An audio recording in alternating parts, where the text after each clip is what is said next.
Good morning, everybody. It's nice to see everybody showing up. So, on Monday nights, I meet with a group of pretty dedicated practitioners. Some of them are my students, some of them are not, but they're all strong and authentic people, and often cranky, and they keep me working. So last Monday night, I was talking about this question of faith. Excuse me. And most people don't think about Buddhism and faith. We think about faith in terms of the Abrahamic religions. We think about Islam or Judaism or Christianity, faith in a prophet or faith in the Father, Son, and the Holy Ghost, faith in the burning bush, faith in things that can't be proved or certified. And it's certainly not a bad thing. There are schools of Buddhism that are based on faith, based on reciting the name of the Buddha, or Nam-myoho Renge Kyo. And there are many people that like this kind of faith practice. It takes them out of their heads. Anyway, one of my old Dharma comrades, Sangha comrades, said, I don't need faith in Buddhism. Buddhism is very clear, it's very rational, tells me what to do, and I get the results that I want, and that's that. So I thought, okay, I needed to dig a little farther, and I needed to clarify what I was trying to say. So in Buddhism, there are 5 faculties. They're called Indriyani, and it comes from the name of the Hindu god Indra, who is the king of the gods. So it's the top dog faculties. And what they are is faith, energy, mindfulness, and wisdom. Faith, you could think of confidence. Mindfulness, we could think of as, mindfulness, paying attention. Wisdom, we could think of as discernment. So each of these controls their opposite. Faith is the faculty that we have available to us to control doubt. Without some faith, doubt will cripple us. Energy is the faculty we have to control laziness. Mindfulness leads to deep concentration, and deep concentration is what leads to wisdom or discernment. And discernment's important because our normal, everyday monkey mind doesn't really know what it wants. It's just running around. It's throwing crap up over the spinal telephone. And if we're not careful, we believe everything we think. But discernment, or wisdom, is what gives us the power to choose and to select what will be, in Don Juan's terms, a path with the heart, something that will pay us back in contentment and pleasure and harmlessness and kind of spiritual nutrition.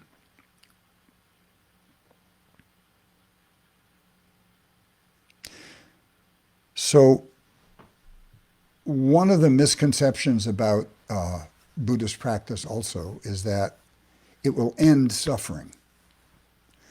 And that's not exactly true.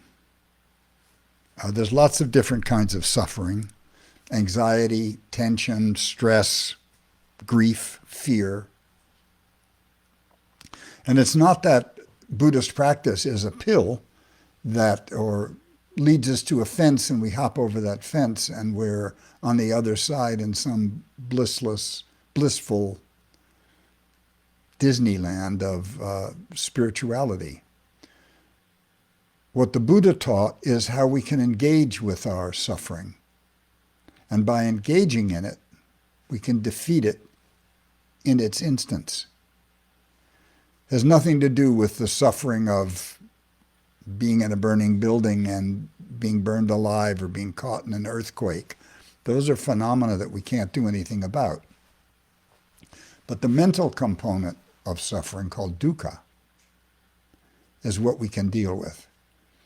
And as suffering is a kind of universal constant, it's a dharma in the world, it's not going away.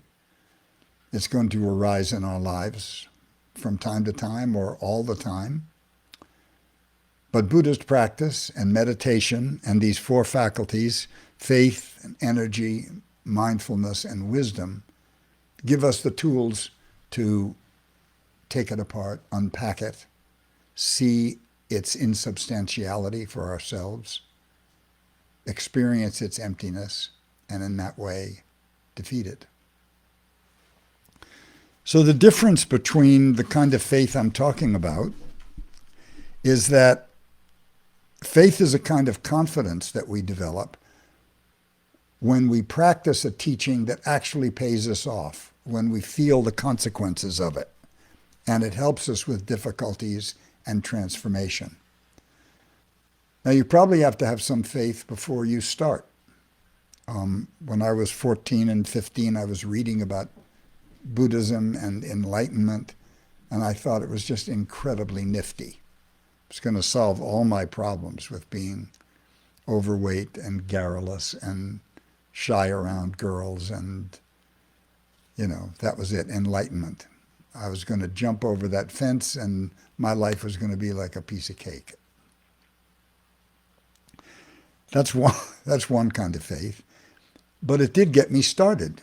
It did get me reading about Buddhism, and eventually it led me to run into people that were actually practicing Buddhism and study them and begin the practice myself. And the more I practiced, the more feedback I got, and the more skills I got, and the more benefits I got, which reinforced that faith.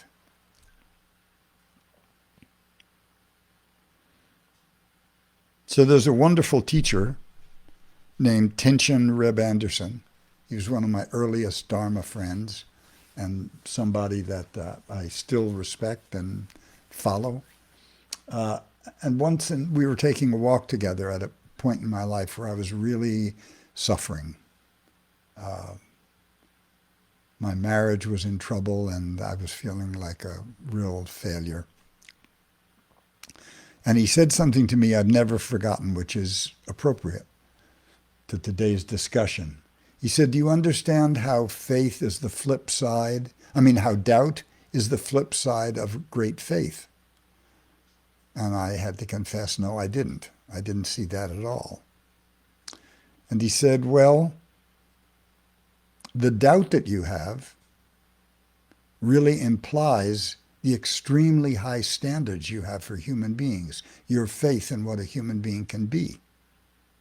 Because all of your strictness and all of your judgments of yourself are like failing to meet a high bar, failing to meet something that you have belief and faith in. I could see that. I could see that I was failing to meet that bar, but I could see the implication that the doubt implied the faith in something. And then he said, if you just have doubt, it will cripple you. You won't be able to do anything. And if you just have faith, you'll never ask yourself the tough questions that will help you grow and keep you learning and keep you flexible and fluid. So the trick is to think of it as heads and tails on a coin. And what you want to do is roll that coin up on its edge. And as you're rolling it down the path of your life, you can say, well, yes, I have all these doubts about myself. I have all these fears and anxieties. But I also have the faith that if I take them on one at a time, somehow I'll be able to master them. And that constancy of maintaining the duality is what keeps us honest, keeps us continually growing and deepening ourselves. So this is the kind of faith that I'm talking about.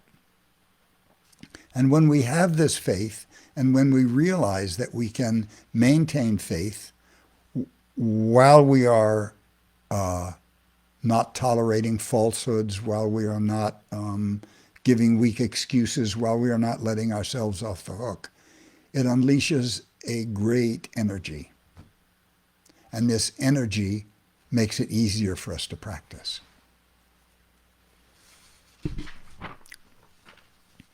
In fact, this faith is what gives us the confidence in the practice.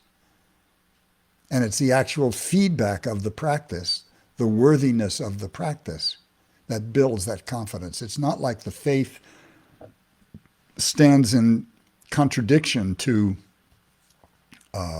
fact or belief. When you follow the Buddhist precepts, when you try to follow the Eightfold Path, when you meditate, you get immediate benefits. You get clarity, you get energy, you get confidence, you get discernment. With perseverance, you arrive at some kind of wisdom. And these are tools that you yourself carry. Because the world is not changing. You don't leap a fence and suddenly find a world where lions don't eat rabbits, or where human beings are not cruel to one another, or where people are not grasping for power and advantage, status competitions, and all sorts of stuff. But you've developed your own toolkit to deal with it. And instead of feeling like a victim, instead of being fearful and paralyzed with grief or anxiety or tension or the inability to decide, your faith in this practice has led you to practice it. And this practice has paid off in various skills and abilities.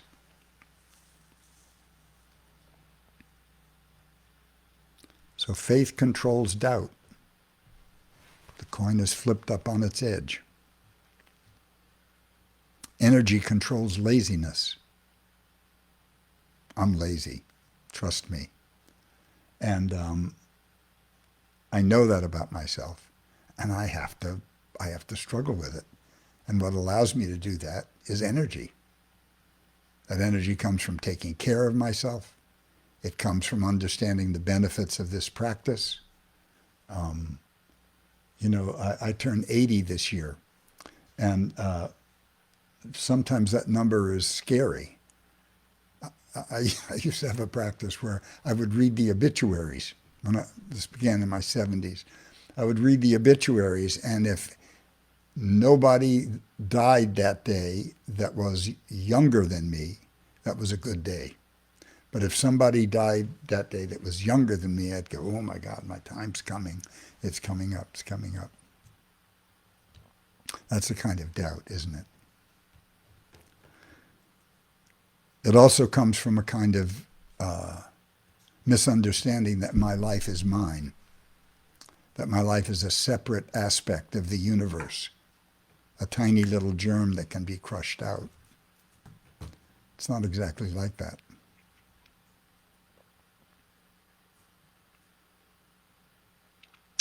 I want to read you this quote of Thich Nhat Hanh, one of my favorite teachers. One of my Sangha mates in the Monday night class sent me this. It's from the book The Heart of the Buddha's Teachings by Thich Nhat Hanh. If you don't know who he is, his name is spelled T-H-I-C-H, Nhat, N-H-A-T, Hanh, H-A-N-N, H-A-N-H. And he was one of the leaders of Buddhist resistance during the Vietnam War. He was on everybody's death list. Everyone wanted to kill him. Very quiet, very gentle, very, very strong man. So this is what he says about faith. The first of the 5 faculties, or bases, is sometimes translated as powers, is faith. When we have faith, a great energy in us is unleashed. If our faith is in something unreliable or false, not informed by insight, right? So there's no conflict between faith and insight. There's no conflict between faith and truth. Sooner or later, it will lead us to a state of doubt and suspicion. But when our faith is made of insight and understanding, we'll touch the things that are good and beautiful and reliable.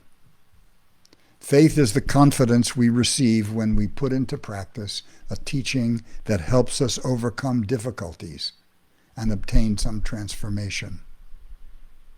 It's like a confidence the farmer has in his way of growing crops. It's not some belief in a set of ideas or dogmas. That's really important. It's not some belief in a set of ideas or dogmas.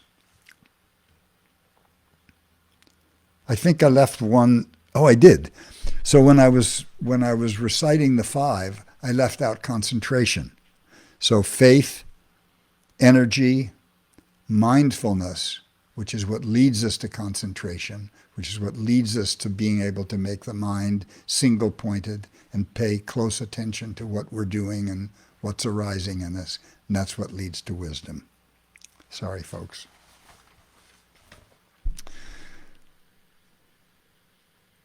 So faith has to be combined with understanding. But it's not, even with understanding, even with intellectual understanding, faith itself is still indispensable. It's still, the mind is still and always and perennially charmed by its own thoughts. We tend to believe everything we think. It's hard to explain how subtle and tricky we can be with ourselves. When understanding becomes our realization, when we can see through the ego, when we can step aside from it a little bit, when we get hip to its games. You know, it's like having a dog or a cat that's very, very tricky. I have a black cat that lives with me, and it's incredibly clever. I don't blame it for going after what it wants. I don't blame my own mind for going after what it wants. But it's not always a reliable partner.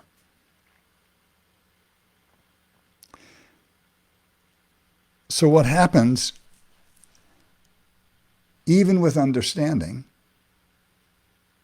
so that we don't just set this stuff up into our intellects, where it's subject to be manipulated and we can make excuses for ourselves, faith itself is a force pushing our consciousness toward wisdom. That belief that there's always a next, further, higher peak, that we can go further. When I'm doing weddings, or I'm talking to brides and grooms, prospective couple getting married, sometimes they'll ask me, well, why can't we just live together? And I mean, of course you can just live together. Or some people will say, well, we don't need a piece of paper to certify our love. Of course you don't need a piece of paper. But there's something to be said for form, like the form of zazen, the way we sit. So when we're just living together, if we have an argument, serious argument, the tendency is to think, I don't need this. And the mind begins entertaining possibilities of breaking the relationship and moving away, and might be the right thing to do, but it might not. Might be just chickening out. Might be just not wanting to face something that you have to face.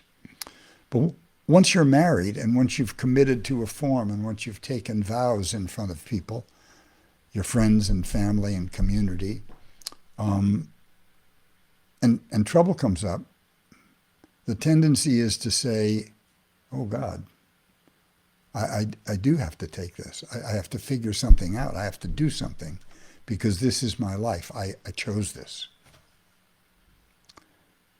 May seem like a subtle distinction, but it actually helps you go deeper.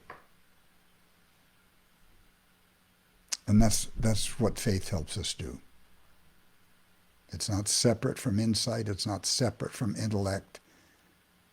But intellect itself will never get you across the finish line.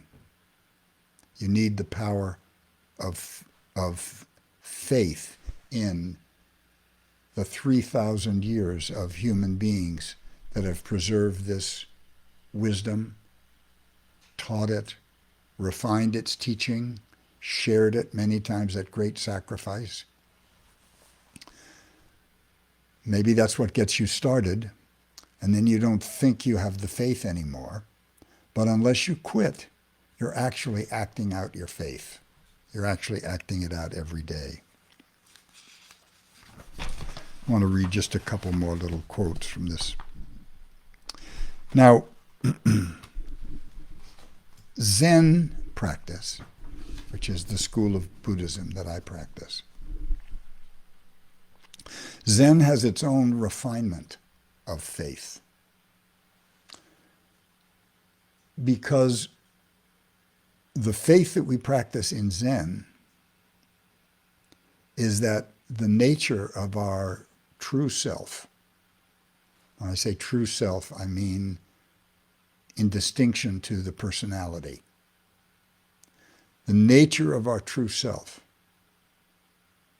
is the Buddha, is the fundamental energy of the universe, is the knowing awareness that the entire universe is made out of.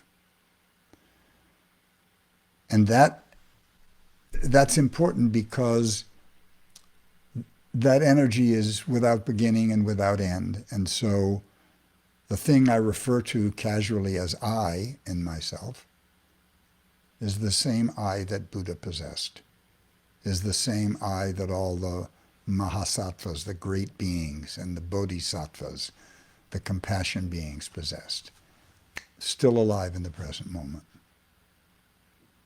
If I think I'm different, I've killed them all, I've buried them all. So it's only necessary to have faith that the intrinsic self, under the personality, is the Buddha. It's not to be sought from someone else. I can't give it to you. You have it. You've always had it. We don't see it because our mind is too busy and we haven't worked our way through what are called kleshas, negative energies of greed, anger, delusion. But it's important to know that. It's important to know that your essential nature is Buddha. And when you bow to a statue of Buddha, you're bowing to your own wisdom.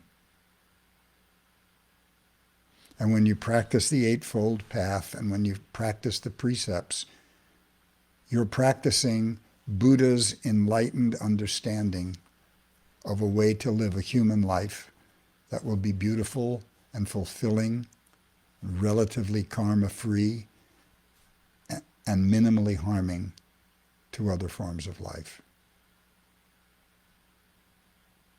And you can find it out for yourself. It's not like you have to drink the Kool-Aid. You can meditate, see how it makes you feel.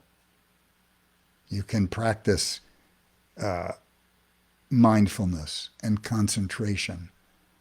When you get an impulse to do something, you can examine it. You don't have to believe everything you think. And although you may start with faith, the faith does not gloss over difficulties like icing on a cake. The faith is continually reaffirmed by the feedback that you get from the practice.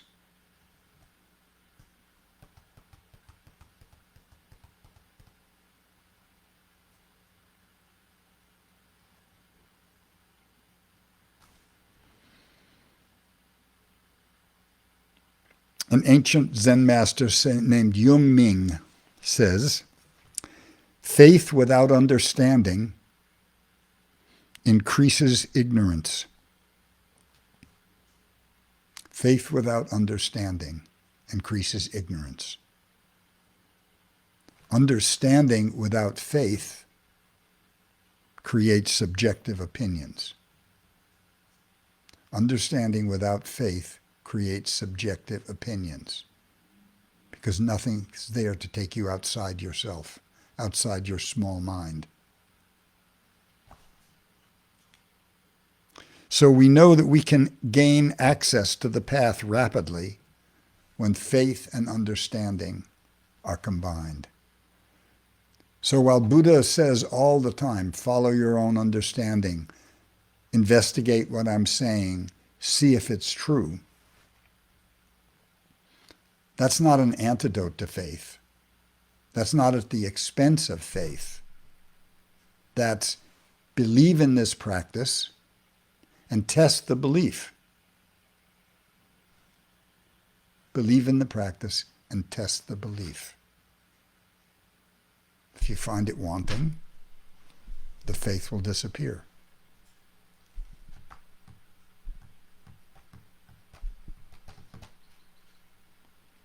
I think of this sometimes with the people who are doubting science. Someone sent me a tape of a woman doctor who was speaking against the vaccines, and she was saying, I put my faith in God, not science. She was very educated. She was very compelling. But it seemed a little bit like she was describing a situation where your house is on fire, but you might not jump into the pool because it might be polluted or an alligator might have crept into it. If you don't test your beliefs,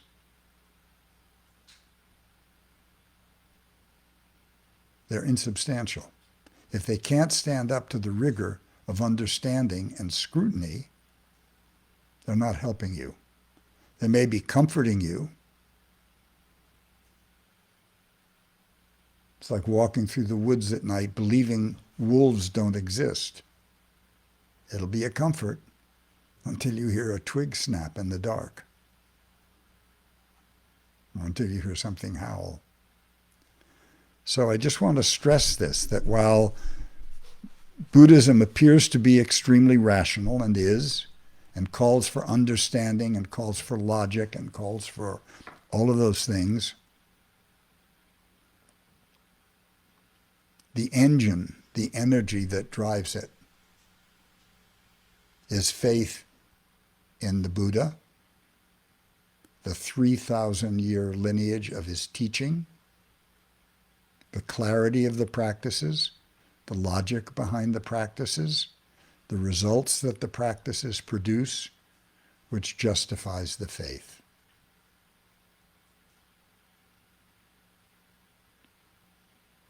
And by the faith, I don't mean you have to become a Buddhist. The Dalai Lama has said there's no need to change your religion. Just practice kindness, because kindness is the deepest expression of interdependence, what Buddha called dependent origination. If not this, not that. No sunlight, no apple tree. No rain, no apple tree. No microbes in the soil, no apple tree, no humans. So kindness. Kindness saves us from devaluing each and every expression of the universe. A housefly, a spider. It's a mystery beyond our calculation. It is what we're made of. We are generated by the same thing that made that. So are our enemies. So it's our task to deal with that. and to think about the implications of that.